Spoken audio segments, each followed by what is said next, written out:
Hello friends, welcome to my official YouTube channel. स्वागत है आपका अपने यूट्यूब चैनल में। देखिए, अभी एक दिन पहले मैंने वीडियो अपलोड किया था 50 डेज़ स्टडी प्लान। 50 डेज़ का स्टडी प्लान एक मैंने वीडियो अपलोड किया था, और उसके पहले मैंने न्यूमेरिकल एबिलिटी के इम्पॉर्टेंट टॉपिक्स का वीडियो अपलोड किया था। डिस्क्रिप्शन में लिंक में आपको वो मिल जाएंगे वीडियोस, लिंक दिया गया है, या फिर आप ऊपर आई बटन पर क्लिक करके 50 डेज स्टडी प्लान को देख सकते हैं। आज के इस वीडियो में हम लोग डिस्कस करेंगे कि चलिए, हमको पता चल गया है कि हमको किस तरह से पढ़ना है, कैसे टाइम मैनेज करना है। अब फाइनली अगर मान लीजिए आपका सपोज पेपर होता है, पेपर में आपको कैसे मैक्सिमम स्कोर करना है, बिकॉज कट ऑफ आप मान के चलिए 100 तो जाना ही जाना है। ठीक है, प्रीलिम्स का एग्ज़ाम सभी पोस्ट के लिए कॉमन है, तो आप मान के चलिए कि इतना तो कट ऑफ आपका जाएगा ही जाएगा। अब आपको कैसे स्कोर करना है कि आप एक सेफ जोन में रहें और आप 100 प्लस स्कोर कर सकें। जितना ज़्यादा करेंगे उतना अच्छा है। टारगेट लेके हमें ये चलना है एटलीस्ट 115 120 तक। लेकिन अब ऐसा तो है नहीं कि आपने 115 120 टारगेट लिया तो आप उतना पूरा स्कोर कर पाएंगे, तो आप कुछ ना कुछ कम कर पाएंगे। फिर भी आप 105 के ऊपर रहेंगे या 100 के ऊपर रहेंगे। अगर आप टारगेट ही करेंगे 100 तो फिर मुश्किल है आपको इतना स्कोर अचीव करना।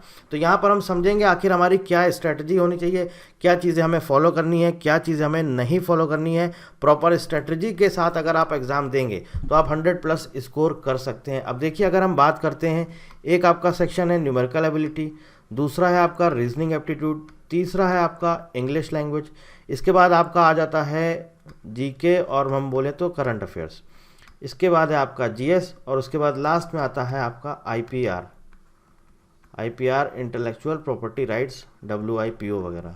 ठीक है, वर्ल्ड इंटेलेक्चुअल प्रॉपर्टी ऑर्गेनाइजेशन, ये आपका एक सब्जेक्ट है। अब अगर हम बात करें इन सब्जेक्ट्स की अलग अलग, ये आपका 30 मार्क्स का है, ये भी आपका 30 मार्क्स का है, ये आपका 15 मार्क्स का है, ये 30 मार्क्स का है, जीएस आपका 30 मार्क्स का है, और ये 15 मार्क्स का है। तो ओवरऑल टोटल यहाँ पर हम देखते हैं तो टोटल कितना है 150 मार्क्स। 150 मार्क्स, और यहाँ पर हमको ये 150 मार्क्स कितने आवर में कंप्लीट करना है, 2 आवर। ठीक है, 2 घंटे का आपका पेपर होगा। अब एक चीज़ यहाँ पर समझिए, पेपर जो आपका प्रीलिम्स एग्ज़ाम है वो क्या है, ऑनलाइन मोड में है। अभी भी मैंने देखा है बहुत से स्टूडेंट्स क्या कर रहे हैं, बहुत से स्टूडेंट्स अभी भी कॉपी पेन लेके प्रैक्टिस कर रहे हैं। आपको अगर ये पेपर निकालना है तो सबसे बड़ी मिस्टेक जो मेजर स्टूडेंट्स कर रहे हैं वो यही कर रहे हैं, कॉपी पेन लेके बैठे।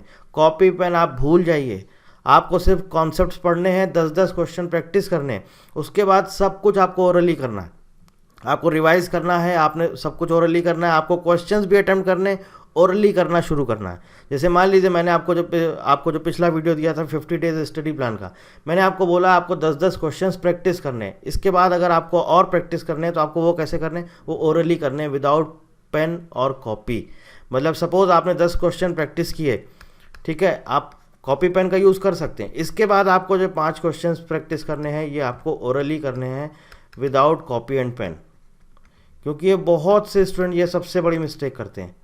और इस वजह से क्या होता है, वहाँ पर जब पेपर दे के आते हैं तो बोलते हैं अरे सर टाइम ही नहीं मिला, टाइम कम पड़ गया, हमारे तो 30 क्वेश्चन छूट गए, कोई कहेगा हमारे 40 क्वेश्चन छूट गए। उसका सबसे बड़ा रीज़न यही है कि आप लोग अभी भी कॉपी पेन का यूज़ कर रहे हैं। आप बिल्कुल इसको रख दीजिए, जितना ज़्यादा कैलकुलेशन आप ओरली कर सकते हैं। रीजनिंग का क्वेश्चन देखा आपने, मान लीजिए सपोज आपने मिरर इमेज, अब आप ले गए एक आपने मिरर इमेज का क्वेश्चन देखा, अब आपने क्या किया, एक कॉपी उठाई, रजिस्टर उठाया, अब आप लेके बैठ गए, अब आप पूरा वो डायग्राम बना रहे हैं, फिर उसको देख रहे हैं, अच्छा ये ऐसे हो रहा है, ये पैटर्न ऐसे हो रहा है। तो आपको पेन का यूज़ ही नहीं करना है। सबसे इम्पॉर्टेंट चीज़, पहली चीज़ मैं यहाँ पर आपको बता रहा हूँ, do not use copy pen. सबसे बड़ी गलती करते हैं आप लोग वो ये है कि पेन और कॉपी अभी भी यूज़ कर रहे हैं। बिल्कुल आपको नहीं यूज़ करना है। सारे के सारे क्वेश्चंस आपको कोशिश करिए ओरली अटेम्प्ट करने। अब देखिए, रीजनिंग एप्टीट्यूड का प्रीवियस ईयर क्वेश्चन पेपर का सॉल्यूशन 2015 और 2018 का तन्वी मैम ने कल आपका क्लास लिया था। PYQ का पूरा सॉल्यूशन वहाँ पर उन्होंने कल करा दिया है, 2 घंटे का उनका क्लास था। ठीक है, बहुत से बच्चों ने क्लास अटेंड किया, तो आपने देखा होगा कि वहाँ पर 2015 का एक अलग पैटर्न था, 2018 का एक अलग पैटर्न था। दोनों टाइम पे अगर देखा जाए 2015-2018 में, तो 2015 में किसी और टॉपिक से क्वेश्चन पूछे गए थे, 2018 में किसी और टॉपिक से। तो एक चीज़ आपको ये समझ में आ गई, यहाँ पर इन्होंने पूरा रीजनिंग एप्टीट्यूड कवर कर लिया। ठीक है, यहाँ पर अलग टॉपिक थे और यहाँ पर कुछ डिफरेंट टॉपिक्स थे। लेकिन देखा जाए ओवरऑल दोनों पेपर्स में से तो पूरा रीजनिंग एप्टीट्यूड आपका कवर हो गया। अब ये एक ऐसा सेक्शन है, आपने जब सॉल्व किए होंगे पेपर तो आपने देखा होगा, जब आपने कल की क्लास में क्वेश्चंस को सॉल्व किया होगा आपने देखा होगा कितने ईजी क्वेश्चंस थे। और आपको क्या करना है, टाइम कैसे मैनेज करना है। इसका मतलब आप एक चीज़ यहाँ पर समझिए, 2 आवर्स यानी कि 120 मिनट्स। क्वेश्चंस कितने आपको मिलना है, 150 क्वेश्चंस, यानी कि 1 मिनट से भी कम में आपको एक क्वेश्चन सॉल्व करना है। 1 मिनट से भी कम, समझ रहे हैं आप, 1 मिनट से भी कम आपको जो है वो क्या करना है, 1 मिनट से भी कम आपको टाइम यूज़ करना है, तब आप ये पेपर क्वालिफाई कर पाएंगे। अब उसको कैसे करना है, जैसे कि मैंने आपको बताया रीजनिंग एप्टीट्यूड के 30 क्वेश्चन हैं, ठीक है। ये पेपर बहुत ईजी आता है, ये सेक्शन बहुत ही ईजी आता है। आपको कोशिश करनी है कि इसको 10 से 15 मिनट में सॉल्व करके ख़त्म करना है। इस सेक्शन को ख़त्म करके बाहर निकलना है, बस इसमें ज़्यादा उलझना ही नहीं। और ऐसा नहीं कि 10 से 15 मिनट में कर दिया बस हो गया, कुछ भी कर दिया, नहीं, ऐसा नहीं करना है। कोशिश क्या करनी है कि एटलीस्ट 27-28 तक स्कोर करना है। 1-2 क्वेश्चन चलिए आपको नहीं समझ में आएंगे, आप छोड़ सकते हैं, हम कह रहे हैं 3-4 भी आप छोड़ सकते हैं, फिर भी 26 तक आपको स्कोर करना है। इससे कम करेंगे बात बनेगी नहीं, ठीक है। जो इजी सेक्शन आपको लगता है आप वो पहले उठा लीजिए। दूसरा आपका आ जाता है करंट अफेयर्स वाला पार्ट। इसमें आपके कितने क्वेश्चंस आते हैं, इसमें भी आपके 30 क्वेश्चंस आते हैं। अब इसमें क्या है, आप मान के चलिए 27-28 क्वेश्चंस तो आपको सीए के मिलेंगे, बाकी 3-4 आपको जीके के मिल जाएंगे। या मान लीजिए आपको 20 क्वेश्चंस करंट अफेयर्स के मिलते हैं, 10 क्वेश्चंस जीके के मिलते हैं, तो आपको क्या करना है, इस सेक्शन को भी 10 से 15 मिनट के अंदर अंदर ख़त्म करना है। हम एक मान के चलते हैं मोटा मोटा ऑन एन एवरेज 15 मिनट, तो 15 मिनट आपको क्या करना है, रीजनिंग में निकालना है, ठीक है। इस वाले पोर्शन से, रीजनिंग से, यहाँ से आपको 15 मिनट निकालना है। सीए से आपको 15 मिनट निकालना है। बात आप समझ रहे हैं, बस इससे ज़्यादा आपको टाइम नहीं लेना है। अब देखिए इंग्लिश में भी क्या है, 15 क्वेश्चन। एक चीज़ यहाँ पर अच्छी हो गई, बहुत से लोग इंग्लिश से घबराते हैं। अगर आपको डर लग रहा है इंग्लिश से तो इस बार आपके लिए ये अच्छा हो गया कि अब की बार इस बार 30 क्वेश्चन नहीं आएंगे, 15 आएंगे।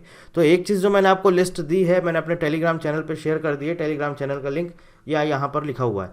यहाँ पर आपको क्या करना है, मैंने आपको जो लिस्ट दी है, एंटोनिम्स, सिनोनिम्स, वोकेबलरी और आपका idioms, phrases, one word substitution, ये सब पढ़ना है। और उसके बाद आपको क्या पढ़ना है, क्लोज टेस्ट, पैरा जंबल, जो कॉन्सेप्चुअल बेसिस आपके क्वेश्चंस आ सकते हैं, active passive, direct indirect, narration जिसे बोलते हैं। और इसके साथ साथ आपको क्या करना है, इसके साथ साथ जो मैंने आपको बताया वो तो लर्न करना ही है। ये कॉन्सेप्चुअल बेसिस जितने भी आपके हैं, parts of speech most important, उसके अंदर जितने आते हैं आपके, टोटल 8 टाइप्स होते हैं, noun, pronoun, verb, adverb, proposition, conjunction, ये सब आपको पढ़ना है। पूरे कॉन्सेप्ट्स पढ़ने हैं और उसके बाद उसके क्वेश्चंस प्रैक्टिस करने हैं। फिल इन द ब्लैंक्स, जब तक आपको वोकैब नहीं आएगा तब तक आप फिल इन द ब्लैंक्स भी नहीं कर पाएंगे। स्पॉटिंग एरर कैसे किया जाता है मैं कोशिश करूंगा, उसके जितने ज़्यादा से ज़्यादा क्वेश्चंस होंगे मैं आपको और प्रोवाइड करता जाऊंगा, वहाँ से आप प्रैक्टिस करते रहिएगा। क्वेश्चन मैं आपको प्रैक्टिस के लिए देता जाऊंगा, लेकिन मैंने जो आपको स्ट्रैटेजी बताई है पिछले वीडियो में, आपको वही फॉलो करनी है, वैसे ही पढ़ना है आपको। बस आपको कैसे कैसे टाइम निकालना है, सिर्फ टाइम मैनेज करना बहुत ज़रूरी, क्योंकि 2 घंटे में 150 क्वेश्चन करने हैं। तो चलिए ठीक है, आपका रीजनिंग एप्टीट्यूड हो गया, आपका करंट अफेयर्स हो गया और इंग्लिश हो गया, ये 3 हो गए आपके। अब आप देखिए 15 क्वेश्चन है, तो इसमें आपको हार्डली ज़्यादा से ज़्यादा 7 से 8 मिनट देने, बस इससे ज़्यादा नहीं।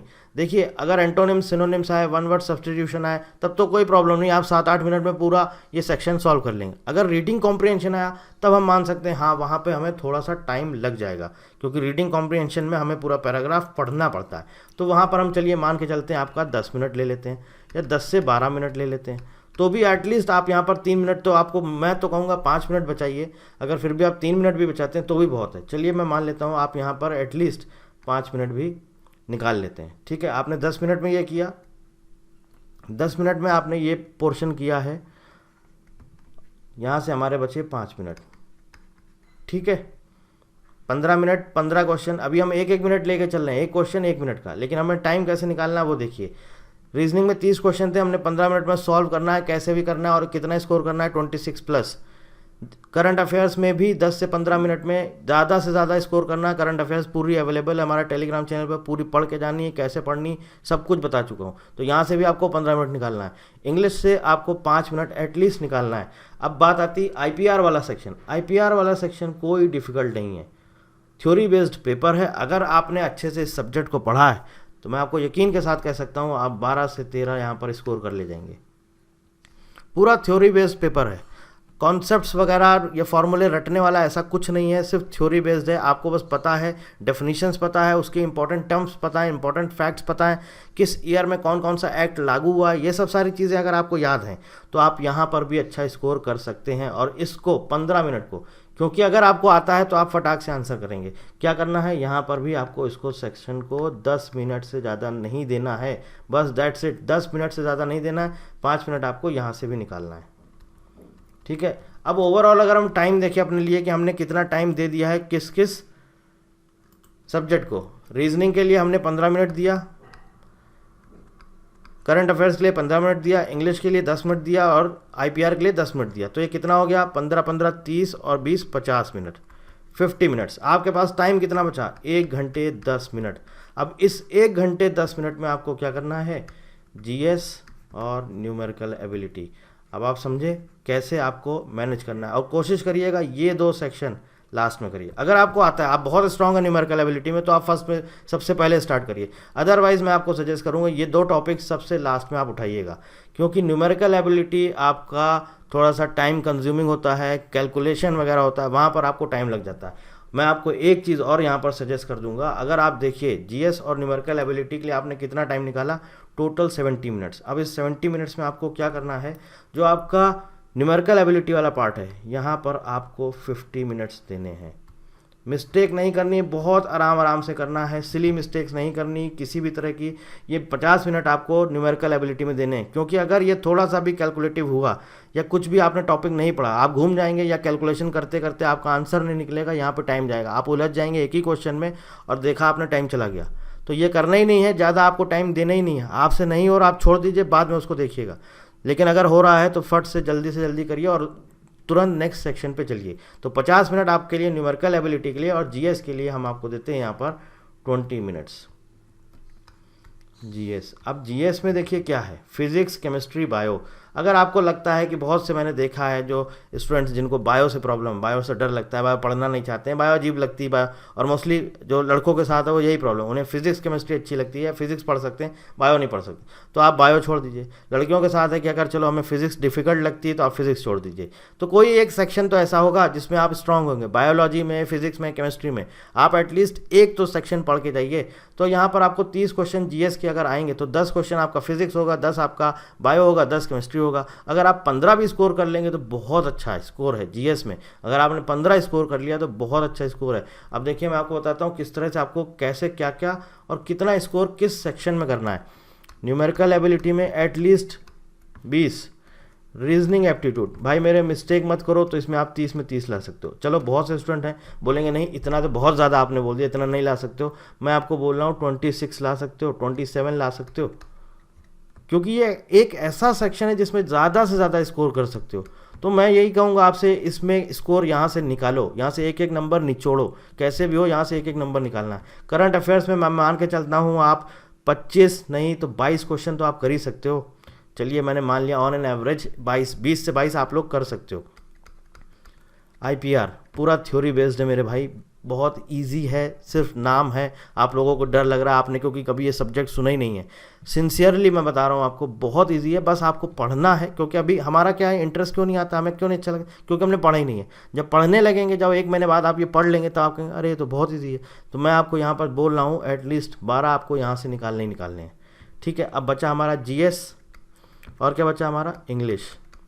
इंग्लिश में 15 में भाई अगर आपको बहुत दिक्कत हो रही है 7-8 आप कर सकते हो। मैं एक ऑन एन एवरेज, जो एवरेज स्टूडेंट है उसके लिए बता रहा हूँ, नहीं तो बहुत से तो ऐसे होंगे जो 10 तक भी स्कोर करेंगे। तो मैं बहुत कम बता रहा हूँ, मैं आपको बता रहा हूँ 7। और जीएस में आप कितना स्कोर कर सकते हैं, जीएस में आपको एटलीस्ट 15 स्कोर करना ही पड़ेगा। अब अगर हम इसको ऐड करते हैं तो आप देखिए कितना होता है ये, 7 5 12 2 14 2 16, 2 1 3 3 6 2 8 और 2 10, कितना स्कोर हो गया 106।